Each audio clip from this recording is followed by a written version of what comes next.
A second ICE shooting in Minneapolis, increasing the tensions in the city. It's time for the Streamline, everything you need to know in 10 minutes or less. Now, Homeland Security says the ICE agents attempted a traffic stop last night targeting a Venezuelan immigrant. But while trying to detain him, DHS said two people came out of nearby apartments and attacked the agents with a shovel and a broom handle. They say the person they were targeting also started to attack agents, leading one of them to open fire, hitting him in the leg. DHS says two people were taken into custody. You see the chaos there on the streets.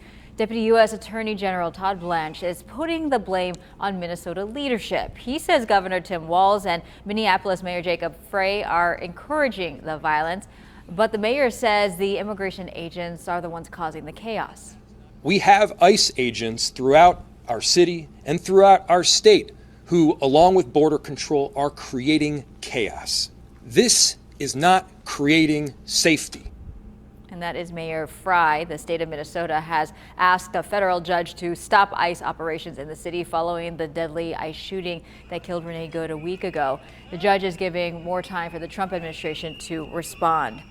And this morning, Iran is lifting restrictions on its airspace. Overnight, the Iranian capital Tehran warned neighboring countries that it would hit American bases if Washington strikes. Some personnel at the biggest U.S. base in the Middle East are now preparing to evacuate. President Trump threatened to strike the country if Iran executed jailed protesters. On Wednesday afternoon, Trump announced the regime has promised to stop the killings. We're going to watch it and see what the process is, but we were given a very good statement by people that are aware of what's going on. We were just told no executions. I hope that's true. That's a big thing. Anti-government protesters have roiled the country in recent weeks. Activists say more than 2,600 people have been killed in the brutal crackdown by the government.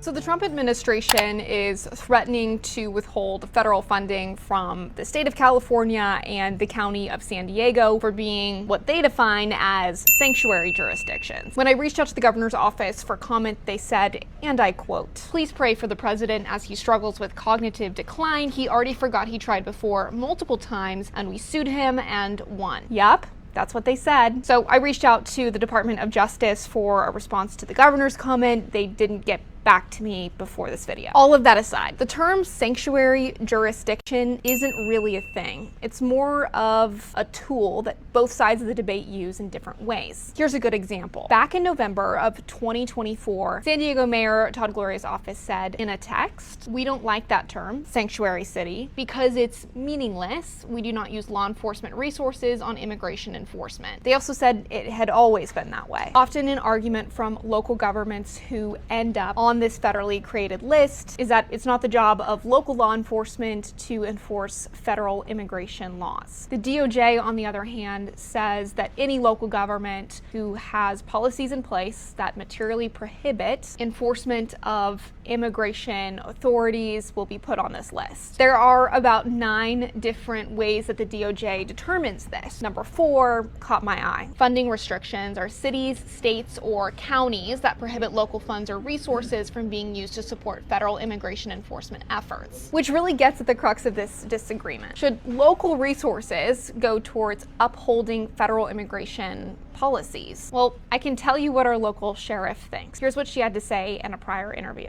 As a sheriff, I have enough to do. I have my own responsibilities and priorities. Emily Coffey, ABC 10 News. The United States has officially started selling Venezuelan oil. $500 million worth of oil confiscated from Venezuela. The Trump administration plans to sell more in the coming days and weeks. President Trump's made it clear that he plans to tap into that country's vast oil reserves. In a meeting last week with U.S. oil executives, he said the industry needs to invest at least $100 billion to rebuild Venezuela's energy sector. He also said private military contractors will be used to guard it, rather than deploying U.S. troops to the country. And speaking of Venezuela, today the president will meet with that country's opposition leader, Maria Corina Machado, at the White House. He refused to endorse her after the U.S. captured now former President Nicolas Maduro. Trump has said it would be tough for Machado to lead the country despite her broad popular support. He's let Maduro's vice president, Delcy Rodriguez, assume control instead. but has also suggested the U.S. could run Venezuela for the next few years. A federal court is upholding California's redrawn congressional maps. On Wednesday, a three-judge panel rejected Republicans' claims that the maps are unconstitutional. California voters overwhelmingly approved the maps last November as a Democratic counter to Republican gerrymandering in Texas.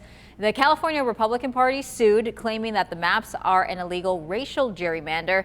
They're now expected to appeal to the Supreme Court, which has already upheld the Texas maps. Well, after 3 years, Highway 1 finally fully reopened after two landslides closed a portion of the highway. The impacted area was along the Big Sur coastline. Caltrans lifted the barricades around noon on Wednesday. It was originally scheduled to reopen in March, so this is coming a couple months earlier than expected. If you're looking to buy an electric vehicle, 2026 may be the year to do it. And experts say the incentives and the price tag could help you make your decision.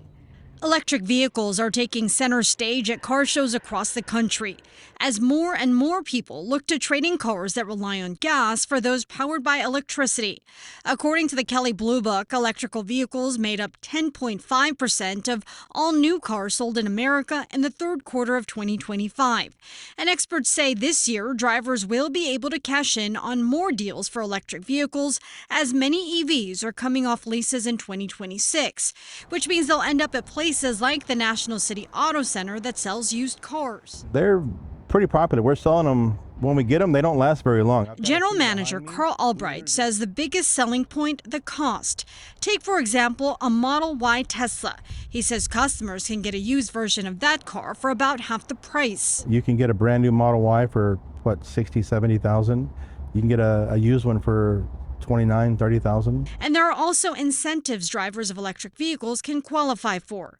Josh Boone is the executive director of Velos, a California-based nonprofit that works to educate people about EVs. When we think about EV incentives, we think about three categories: incentives on the vehicle, incentives on charging, and incentives on the electricity. Josh says each city has its own offers. On their website, electricforall.org, you can type in your zip code and see what deals are in place in your area and what the requirements are to qualify. In San Diego, for example, you can get a rebate when you purchase an electric vehicle, and some drivers can qualify for special vehicle financing if you enroll in the Electric Vehicle Access Program. There's also the option of getting a $50 discount when renting an EV for the day to try it out. So if you're in the market to buy a car, make sure you look at electric vehicles and see if that purchase can save you some money in the long run. Marie Cornell, ABC 10 News. San Diego got a surprise splashdown last night. See that little dot over there on the video? That is 4 astronauts returning from SpaceX to Earth around 1 a.m. They're back about a month ahead of schedule because one member of the crew got sick. NASA had to cancel a planned spacewalk because of the illness and decided to just bring them all home. Officials at NASA didn't say what the medical concern was or which astronaut was affected by it. Took 10 hours for the crew to go from the ISS to the Pacific Ocean. Now they fly to Houston for routine evaluation. The sick astronaut will undergo extra testing. A replacement crew is scheduled to head to the ISS in mid-February.